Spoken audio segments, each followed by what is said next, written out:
Et salut à toi, aujourd'hui je vais te parler du Dudjon. Pour commencer, tu coupes tes tubes au coupe-tube. Il faut une coupe nette, une coupe droite, pour avoir un beau Dudjon bien net et bien droit. Il faut absolument éviter la scie et la disqueuse qui ferait des copeaux et des limailles dans ton install, ce qui est très mauvais. Ensuite, t'ébavures correctement avec un ébavureur stylo, un ébavureur tonneau, comme tu veux, mais toujours les tuyaux la tête en bas. Pas de limaille dans les tubes. Un détendeur, c'est gros comme un cheveu. Pas de limaille, ça tue ton install. Le Dudjon, qu'est-ce que c'est? Si toi tu connais pas, c'est un raccord qu'on utilise en climatisation et en froid. Donc on vient façonner un tube cuivre en l'évasant pour retenir un écrou femelle flare, c'est-à-dire conique, qu'on vient de visser sur un écrou mâle, flare également. Et l'étanchéité se fait laiton, cuivre laiton, par écrasement du cuivre. Contrairement au plombier qui a un collet plat avec un joint, toi tu vas faire un raccord conique avec du cuivre au milieu. Ça sera beaucoup plus durable, pas d'usure du joint, et ça va beaucoup mieux résister aux écarts de température et de pression que tu as dans ton circuit frigo. Donc tu as différents types de tubes, tu peux choisir tes liaisons chez ton fournisseur, il y a du 0,7 ou du 0,8 selon les fournisseurs bien sûr. Moi je préfère prendre du cuivre plus épais parce que pour moi il va mieux s'écraser, il est plus facile à façonner et il sera plus résistant à la pression. Donc pour réaliser un Dudjon, tu utilises une Dudjonnière. Dans cette vidéo, j'utilise moi la Javac, que j'aime bien pour 3 raisons. La première, c'est qu'elle a une petite plaquette métallique qui coulisse le long de la matrice. Et elle va te permettre de caler ton tuyau en profondeur pour régler la taille de ton Dudjon. Il sera jamais ni trop petit, ni trop grand. La seconde raison, c'est que la toupie de cette Dudjonnière, elle est excentrique. Elle tourne pas de façon circulaire, mais de façon excentrée, ce qui va venir évaser le tuyau de façon moins bourrine. Tu vois, ça va être plus progressif et ça va pas massacrer ton cuivre.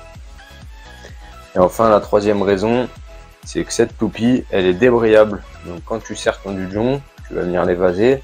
Quand tu arrives à en buter sur la matrice, ta Dudjonnière, elle débraye. Tu peux pas serrer plus, tu peux pas serrer comme un porc et écraser de trop ton cuivre contre la matrice.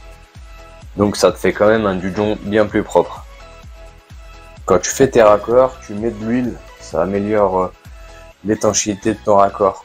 Ça t'aide à visser et ça aide à étancher. Donc tu utilises l'huile qui est présente dans le circuit frigo, la même huile que ton groupe. Bon là pour la vidéo j'étais un peu engagé. Quand tu présentes ton tuyau à ton Dudjon, il faut qu'il se marie parfaitement avec ton écrou flare.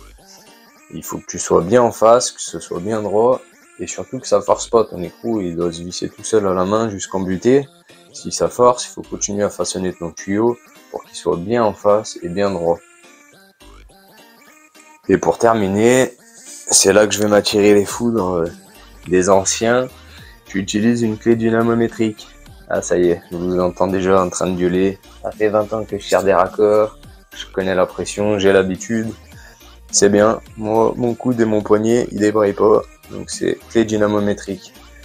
Dis-toi bien que si ton fabricant il s'embête à faire des notices techniques, des notices d'installation avec les coupes de serrage à l'intérieur par diamètre de tuyau, traduit en 25 langues, qui lui coûte un bras, c'est qu'il y a sûrement une bonne raison. Donc ça te prend pas trop de temps, ça coûte pas une fortune. Tu t'achètes une bonne clé dynamométrique si t'es pro, et tu viens et tu serres aux coupes de serrage, tu seras pas embêté. Franchement, sur 90% des dépannages où je vais pour des fuites sur des Dudjons, j'arrive, les Dudjons sont complètement écrasés, fissurés, ils ont été serrés comme des porcs et ça fuit dans tous les sens. Tu te rendras compte qu'on serre beaucoup trop sans la clé dynamométrique.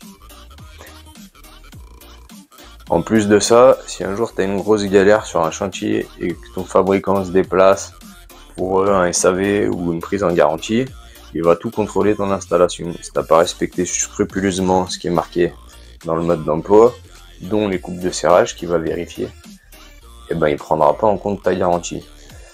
Donc si tu t'évites un peu des fuites et que tu t'évites de prendre en charge les garanties de tes fabricants toi-même, je pense que tu auras vite amorti l'investissement de la clé dynamométrique.